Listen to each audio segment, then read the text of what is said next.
குருப்யோ நமஹ நமோ நமஹ. மூன்றாவது session the beauty called shloka.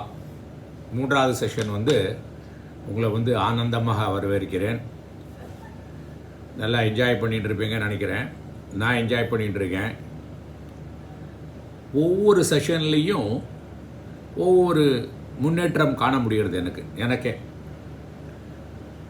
இதில் என்ன பியூட்டினா, இந்த மாதிரி செஷன்லாம் டைம் ஸ்பெண்ட் பண்ணும்போது என்ன பியூட்டினா, நம்ம நிறைய டைம் பெர்செப்ஷன் கவனிக்கிறதுல பார்க்குறதுல டயத்தை ஸ்பெண்ட் பண்ணி எக்ஸ்ப்ரெஷனில் டயத்தை குறைச்சிப்போம். உள்வாங்கிக்கிறது நிறைய வாங்கிப்போம், பேசுகிறது எக்ஸ்ப்ரெஸ் பண்ணுறது குறைச்சிப்போம். அப்போ என்ன ஆகும், குறைச்சி பேசினாலும் நல்லா ஷார்ப்பாக இருக்கும், ஃபோக்கஸ்டாக இருக்கும். அதுக்கு பலன்கள் உண்டு. அதான் மகான்களோட வாக்குகளுக்கெல்லாம் பலன்கள் ஜாஸ்தினா நிறைய கவனிப்பாங்க. பேச வேண்டியதை ப்ரீவிட்டி, எசன்ஸ் ப்ரீவிட்டி, எவ்வளோக்கு எவ்வளோ சுருக்க சொல்ல முடியுமோ அதை சுருக்க சொல்லுவாங்க. அப்போது எதுலெல்லாம் நம்ம ஃபோக்கஸ் ஜாஸ்தி பண்ணுவோம், பெர்செப்ஷன் நிறைய ஸ்பெண்ட் பண்ணுவோம்னா எதில் நம்மளுக்கு இன்வால்மெண்ட் இருக்கோ, எதில் இன்ட்ரெஸ்ட் இருக்கோ. குழந்தைகள்லாம் பாருங்க, ப்ளே ஸ்டேஷன்லாம் விளையாடும் போது அவனை கான்சன்ட்ரேட் பண்ணு, அதில் டைம் ஸ்பெண்ட் பண்ணு, ஒரே இடத்துல உட்காருன்னு சொல்ல முடியிருக்கா? ஒரு மேட்ச் பார்க்குறான், இன்றைக்கி கூட மேட்ச் இருக்குது, நியூசிலாந்து இந்தியா. இந்த மேட்ச் பார்க்குறேன், நல்லா விரும்பி பார்க்குறவன் காஃபி குடிக்கிறானா சாப்பிட்றானா என்ன கூட தெரியாது, எவ்வளோ சாப்பிட்டா கூட தெரியாது, அப்புறம் சாப்பிட்டானா அப்படின்னு கேட்போம். அப்போ எதில் இன்ட்ரெஸ்ட் இருக்கோ, எதில் இன்வால்மெண்ட் இருக்கோ அதில் கான்சன்ட்ரேஷன் ஆட்டோமேட்டிக்காக வந்துடுறது இல்லை. அதே பையனை புத்தகத்தை எடுத்து படிக்க சொல்லுங்க, ஃபிசிக்ஸ் புக்கு அல்ஜிப்ரானாக்கா அப்புறம் பண்ணுறானே, என் ஃப்ரெண்ட்டு கேட்டுக்கிறேன் அப்படின்னு, அவனுக்கு இன்ட்ரெஸ்ட் இல்லைன்னா. ஸோ இன்ட்ரெஸ்ட் வர வச்சுட்டோம்னாக்க இன்வால்மெண்ட் ஜாஸ்தி வந்துடும். அது ரொம்ப இம்பார்ட்டண்ட். அப்போது என்ன ஆகுன்னா, நீங்களே பார்ப்பீங்க இந்த ஸ்லோகத்தில் இந்த மாதிரி விஷயங்கள்லாம் நம்ம ராமி கணேஷ் சேனல் நீங்கள் நிறைய பார்க்கும்போது உங்களுடைய பெர்செப்ஷன், நீங்கள் பார்க்குறது இன்புட்டு நல்ல இன்புட்டில் கான்சன்ட்ரேட் பண்ணி இன்வால்வ் பண்ணி எடுத்துப்பீங்க. 5 இந்திரியங்கள், ஞானேந்திரியங்களும் நல்லா யூஸ் பண்ணிவிட்டு கர்மேந்திரியங்களை ஃபோக்கஸ்டாக எங்கே வேணுமோ அங்கே பண்ணுவீங்க. இதுக்கு பேர், இன்னொரு பேர் சொல்லட்டுமா, மெடிடேஷன். இதுக்கு பேர் மெடிடேஷன் கூட பண்ணலாம். இதுக்கு தான். ஸோ இது 3வது செஷன். நல்ல ஆனந்தமாக இருக்குது, நிறைய விஷயங்கள் கற்றுக்க முடியுது எனக்கு. அண்ட் பகிர்ந்த போது ஒரு சந்தோஷம் வருது. ஏன்னா தொட்டனை தூர்க்கும் மணற்கேணி மாந்தருக்கு கற்றனை தூரம், எவ்வளோக்கு எவ்வளோ நம்ம கொடுக்குறோமோ அவ்வளோக்கு எவ்வளோ கற்றுக்குறோம்ல, நிறைய கற்றுக்க முடிகிறது. நிறைய விஷயங்கள் தெரியலைங்கிறது தெரிஞ்சுக்க முடிகிறது. ஸோ ஃபஸ்ட்டு செஷனில் என்ன பார்த்தோம், இன்ட்ரொடக்ஷன் பார்த்தோம், அப்புறம் கணபதி மந்திர ஸ்லோகத்தை பார்த்தோம். 2வது செஷனில் குருவோடு, ஏன்னா நம்ம குரு தான் எல்லாம், அவர் தான் எல்லாம், குரு சாக்ஷாத் பரம் பிரம்ம அப்படின்னும் இல்லையா, அவரை பற்றி அவருக்கு வந்தனம் சொன்னோம். இப்போ 3வது சரஸ்வதி. சரஸ்வதி அவங்க தான் நம்மளுக்கு நாலெட்ஜு, என்னெல்லாம் பூன் கொடுப்பாங்க, அவங்க நாலேஜ் கொடுப்பாங்க, விஸ்டம் கொடுப்பாங்க, சக்ஸஸ் கொடுப்பாங்க. நாலேஜ் இருந்தால் தானே சக்ஸஸே வரும், சந்தோஷமும் வரும். நாலேஜ் இருந்தால் தான் செல்வத்தையும் வீரத்தையும் கரெக்டாக யூஸ் பண்ண முடியும். நம்மளுக்கும் மற்றவர்களுக்கும் பயன்படும் மாதிரி யூஸ் பண்ணுறதுக்கு நாலேஜ் வேணும். இல்லைன்னா வீரம் ரொம்ப பலசாலியாக இருக்கான், அறிவு இல்லை, அது தானேயும் கெடுத்துப்பான், மற்றவனையும் கெடுப்பான், சான்ஸ் இருக்குது. அதே மாதிரி பைசா இருக்குது, அறிவு இல்லை, கண்ட இடத்துல யூஸ் பண்ணுவான், மற்றவங்களுக்கெல்லாம் கெடுதல் பண்ணுவான். அதனால் அறிவு ரொம்ப இம்பார்ட்டன்ட். அதனால் சரஸ்வதிக்கு வந்தனம் பண்ணலாம். சரஸ்வதி நமஸ்துப்யம் வரதே காமரூபிணி வித்யாரம்பம் கரிஷ்யாமி சித்திர் பவதுமே சதா. சித்திர் பவதுமே சதா. இப்போ இதில் எத்தனை வேர்டு இருக்குது, 12 வேர்டு இருக்குது. எதெல்லாம் பார்க்கலாமா? சரஸ்வதி. இங்கே சரஸ்வதிங்கிறது தீர்க்கம் கிடையாது, சரஸ்வதி இல்லை, சரஸ்வதி ஹ்ரஸ்வம், ஷார்ட் ஃபார்ம். இதுக்கு தெரிஞ்சுக்கிறதுக்கு ஒரு வேர்டில், ஒரு சென்டென்ஸில் என்னெல்லாம் வெளிவேற்றுமை கேசஸ் இருக்கும் அப்படின்னு தெரிஞ்சுக்கணும். சான்ஸ்கிரிட்டில் 8 கேசஸ் இருக்குது. இப்போ ஒருத்தரை கூப்பிடணும் வச்சுங்களேன், சரஸ்வதி அப்படின்னு ஹ்ரஸ்வத்தில் தான் கூப்பிடணும்.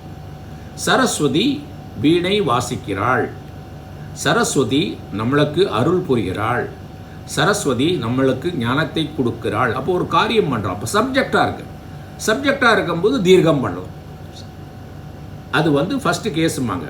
ஸோ இங்கே வந்து நம்ம சரஸ்வதி அட்ரஸ் பண்ணுறோம். ஏ சரஸ்வதி அப்படின்னு அவங்கள்ட்ட வேண்டிக்கிறோம், அவங்கள அட்ரஸ் பண்ணுறோம். அப்போ இது என்ன வரும்னா ஹ்ரஸ்வத்தில் வரணும். நீங்கள் சரஸ்வதின்னு போட்டிங்கன்னா அர்த்தம் மாறிடும். ஏன்னா அந்த சப்ஜெக்ட்டுக்கு எந்த வெர்பு பார்க்க வேண்டியிருக்கும், அது கிடைக்காது உங்களுக்கு. அதனால் சரஸ்வதி. இப்போ இதில் எத்தனை வேர்டு இருக்குன்னு 12 வேர்டு இருக்குது. என்னெல்லாம்? சரஸ்வதி, சரஸ்வதியில் சரஸ்வதி.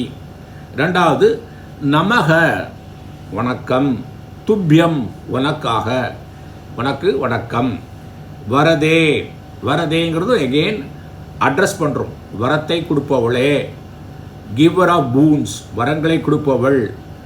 அது இந்த வரங்களை கொடுப்பவள்ங்கிறது எதை இண்டிகேட் பண்ணுறது? அவள் வந்து என்னெல்லாம் கிராண்ட் பண்ணுறான்னா நாலேஜ் கொடுக்குறா, விஸ்டம் கொடுக்குறா, சக்ஸஸ் கொடுப்பா. புரிஞ்சுதா? யாருக்கு? யாரெல்லாம் சின்சியராக அவள்கிட்ட கேட்குறோமோ, யாரெல்லாம் சின்சியராக அவள்கிட்ட வேண்டுறோமோ அவளுக்கு வரத்தை கொடுப்பவள் வரதே. இது 4வது. காமரூபிணி. காமரூபிணினா என்ன? She can take the form. அவங்களுக்கு என்ன ஃபார்ம் வேணுமோ எடுப்பாங்க. ஏன்? நீ உங்களோட டிவோட்டிக்கு நீடுக்கு தகுந்த மாதிரி அதுக்கு டிவோட்டிக்கு பண்ணி அதனால எதுக்கு டிஃப்ரெண்ட் ஃபார்ம் எடுக்கிறா? அப்போ டிவோட்டிக்கு வந்து என்ன நீடு இருக்கோ, இன்டலெக்சுவல் நீடு இருக்கு இல்லையா, ஸ்பிரிச்சுவல் நீட்ஸ் இருக்குது, ஸ்பிரிச்சுவல் ஆஸ்பிரேஷன்லாம் இருக்கு இல்லையா, அதுக்கு தக்கன ஃபார்ம் எடுத்துட்டு டிவோட்டிஸ் வேண்டியதை அவள் கொடுப்பா. காமரூபடி. அவள் எந்த ரூபம் வேணால் எடுத்துட்டு அந்த பக்தர்களுக்கு எப்படி பயப்படுமோ அதை மாதிரி ரூபம் எடுத்துட்டு இந்த ஸ்பிரிச்சுவல் நாலேஜு, விஸ்டம் எல்லாம் கொடுப்பாங்க. அந்த ஆஸ்பிரேஷன்ஸ்லாம் இருக்குல்ல, ஆசையெல்லாம் இருக்குல்ல, எனக்கு இதெல்லாம் அந்த நாலேஜெலாம் அடையணும், அறிவு அடையணும் அப்படிங்கிறோம் இல்லையா, அந்த இன்டலெக்சுவல் அண்ட் ஸ்பிரிச்சுவல் ஆஸ்பிரேஷன்ஸ், அதுக்கு தக்கன ஃபார்ம் எடுத்துப்பா.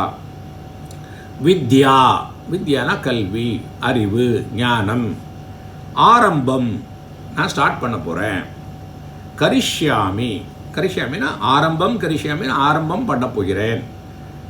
சித்திஹி, எனக்கு நல்லதாக இருக்கட்டும். மே I be always be successful. நான் என்ன பண்ணுறேன்னா அதில் வந்து எனக்கு வெற்றி அடைய வேண்டும். பவது, இருக்கட்டும். மே, எனக்கு, சதா, எப்பொழுதும். அப்போ 12 வேர்டு இருக்குது. என்னெல்லாம் 12 வேர்டு? இதில் ஏன் 12 வேர்டு சொல்கிறேன்னா உங்களுக்கு தெரியணும் எப்படி பிரிக்கணும். எவ்வளோ எதாவது நாளைக்கு ஸ்லோகம் சொல்லும்போது 12 இல்லையே 11 தான் இருக்குனாக்கா ஏதோ மிஸ் ஆகிருக்குன்னு தெரியணும். குழந்தைகளுக்கு சொல்லிக் கொடுக்கும்போது இந்த மாதிரி 12 வேர்டு. என்னெல்லாம்? சரஸ்வதி, நமக, துப்பியம், வரதே, காமரூபிணி, வித்யா, ஆரம்பம், கரிஷ்யாமி, சித்திஹி, பவது, மே, சதா. 12 இருக்கு. அப்போ இதுக்கு அர்த்தம் பார்க்கும்போது நான் என்ன சொல்லியிருக்கேன்? முதல்ல வெர்பிலேருந்து ஆரம்பிக்கணும். இதில் வெர்பு என்னது? கரிஷ்யாமி, நான் பண்ண போகிறேன், நான் பண்ணுகிறேன். அப்போ உடனே என்ன வரும்? என்ன பண்ணுகிறேன்? ஆரம்பம் கரிஷ்யாமி, நான் ஆரம்பிக்க போகிறேன். என்னத்தை ஆரம்பிக்க போகிறேன்? வித்யா. வித்யானா என்ன? வித்யானாக்க நியூ லேர்னிங், புதுசாக கற்றுக்க போகிறேன். இந்த ஸ்லோகங்கள்லாம் கற்றுக்க போகிறேன், பாடங்கள் கற்க போகிறேன், ஸ்கூலில் போய் படிக்க கற்றுக்க போகிறேன். எதுக்கு வேணா பண்ணலாம். வித்யாங்கிறது அந்த அப்ராப்ரியேட் கான்டெக்ஸ்ட்டுக்கு. இங்கே வந்து நம்ம வந்து ஸ்லோகத்தை கற்றுக்க போகிறேன். அப்போது என்ன சொல்கிறோம்? நான் வந்து பண்ணுகிறேன். என்ன பண்ணுகிறேன்? நான் வந்து ஆரம்பம் பண்ணுகிறேன். என்னத்தை ஆரம்பம் பண்ணுறேன்? வித்யாவை ஆரம்பம் பண்ணுறேன். அப்போது நீ என்ன பண்ணணும்? சரஸ்வதி, உன்னை கூப்பிடுறேன். நான் எப்படி சொல்கிறேன்? உனக்கு நான் வந்து அதுக்காண்டி நமஸ்காரம் பண்ணுகிறேன். நமக துப்பியம், உனக்காக நான் நமஸ்காரம் பண்ணுறேன். அப்போ நீ என்ன பண்ணணும்? சரஸ்வதி, வரதே, ஏ சரஸ்வதி, வரத்தை கொடுப்பவளே, காமரூபிணி, எனக்கு வேணுங்கிற மாதிரி ரூபத்தை எடுத்துகிட்டு வருவளே, நீ வந்து என்ன பண்ணணும்னா என்னுடைய வித்யா ஆரம்பிக்கிறேன் இல்லையா, அது சக்ஸஸ்ஃபுல்லாக இருக்கணும். அதுக்கு நீ அருள் புரிய வேண்டும், எனக்கு புரிய வேண்டும், எப்பொழுதும் சக்ஸஸாக இருக்கணும். இதுதான் இதோட அர்த்தம். புரிஞ்சுதா? ஸோ 12 வேர்ட்ஸ் இருக்குன்னு பார்த்தோம். அது என்னன்னு பார்த்துட்டோம். அது திரும்ப ஒரு தூரம் சொல்கிறேன். சொல்லிவிட்டு இதோட பலன்கள் நல்லா புரிஞ்சுருப்பேன்னு நினைக்கிறேன். ஸோ நம்ம பிள்ளையார்ட்டேருந்து ஆரம்பித்து குருட்ட வந்து சரஸ்வதிக்கு வந்திருக்கோம்.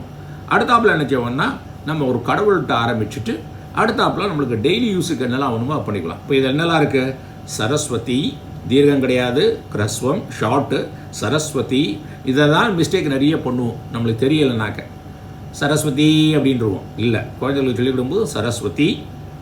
நமஸ்துபியம், நான் டெக்ஸ்ட் அனுப்பும்போது அதுலேயும் பார்த்துக்கலாம். நமஸ்துபியம் வரதே காமரூபிணி வித்யாரம்பம் கரிஷ்யாமி சித்திர் பவத்துமே சதா. ஸோ இந்த டெக்ஸ்ட்டை அனுப்புகிறேன், நல்லா பார்த்துட்டு இந்த ஸ்லோகத்தை அர்த்தத்தை புரிஞ்சுண்டு நல்ல இதெல்லாம் உங்களுக்கு ஒன்று ஒன்றா கிடைக்கும். நான் சொல்கிறேன் இல்லையா, உங்களுடைய ஆட்டிடியூட் லைஃபு நீங்கள் உங்களை பாருங்கள், உங்கள் பக்கத்தில் உள்ளவாள்லாம் நீங்களே கண்டுபிடிப்பாள், பக்கத்தில் உள்ளான்னு சொல்லுவா இவனுடைய ஆட்டிடியூடே லைஃப் மாறி இருக்குது, இவனுடைய ரெஸ்பான்ஸ் டிஃப்ரெண்ட்டாக இருக்குது, நிறைய கவனிக்க ஆரம்பிக்கிறான், குறைச்சி எங்கே வேணுமோ எப்போ ஏதோ அதுதான் பேசுகிறான். ஸோ பெர்செப்ஷன் வந்து he spends 90%, expression only 10%. approximately it could be 70-30 and it will keep improving. இது பலன்கள், ஸ்லோகத்தோட பலன்கள். நிறைய பலன்கள் சொல்லுங்க, எல்லா ஸ்லோகத்துலேயும் பலம் இருக்குது. ஸோ எல்லாம் நீங்கள் ஆரம்பிக்கிறீங்களோ இந்த ஸ்லோகத்தை சொன்னால் சைக்கலாஜிக்கல் பெனிஃபிட். ஏன்னா there is a greatest intelligence operating இல்லையா. நம்ம சாப்பிட்ற சாப்பாடை நம்மளா டைஜஸ்ட் பண்ணுறோம், தூங்கிட்டு இருக்கும்போது மூச்சு நம்மளா விடுறோம். அப்போ ஒரு இன்டெலிஜென்ஸ் இருக்குங்கிறது புரியறது இல்லையா, எல்லாம் ஒரு காமன் மேனு கூட புரியறது இல்லை. அந்த இன்டெலிஜென்ஸ் தானே கடவுள், அந்த இன்டெலிஜென்ஸ் தானே கான்ஷியஸ்னஸ், அந்த இன்டெலிஜென்ஸ் தானே இருப்பு, அதுதானே அறிவு, அதுதானே ஆனந்தமாக இருக்குது. ஏன்னா அது அனந்தமாக எல்லா இடத்துலையும் இருக்கிறதுனால அதுக்கு தான் நம்ம பேரெல்லாம் வச்சு சைக்கலாஜிக்கலாக இப்படிலாம் பேசிகிட்டு இருக்கும்போது ஒரு பாசிட்டிவ் ஆட்டிடியூடு வந்து ஒரு பிலீஃப் வந்து நம்மளை நல்ல காரியங்களை பண்ணுறதுக்கு தூண்டுறது. ஒரு என்னத்தை பண்ணினாலும் அதில் ஒரு ஸ்ரத்தையை எடுத்துக்க தோன்றுறது. இதனால் நிறைய பெனிஃபிட்ஸ் இருக்குது, அதெல்லாம் நம்ம பார்த்துட்டே தான் வந்துட்டுருக்கோம். ஸோ நன்றி. இப்போ அடுத்ததில் வந்து ஒரு கடவுளோடைய வந்து பார்த்துட்டு அப்புறம் அடுத்தாப்பில் வர சப்சிக்வெண்ட்டில் வந்து நம்மளுக்கு என்னெல்லாம் டே டு டே லைஃபுக்கு என்னெல்லாம் யூஸ் பண்ணாமோ அதெல்லாம் பற்றி பார்க்கலாம். சரஸ்வதி நமஸ்துப்யம் வரதே காமரூபிணி வித்யாரம்பம் கரிஷ்யாமி சித்திர் பவத்துமே சதா.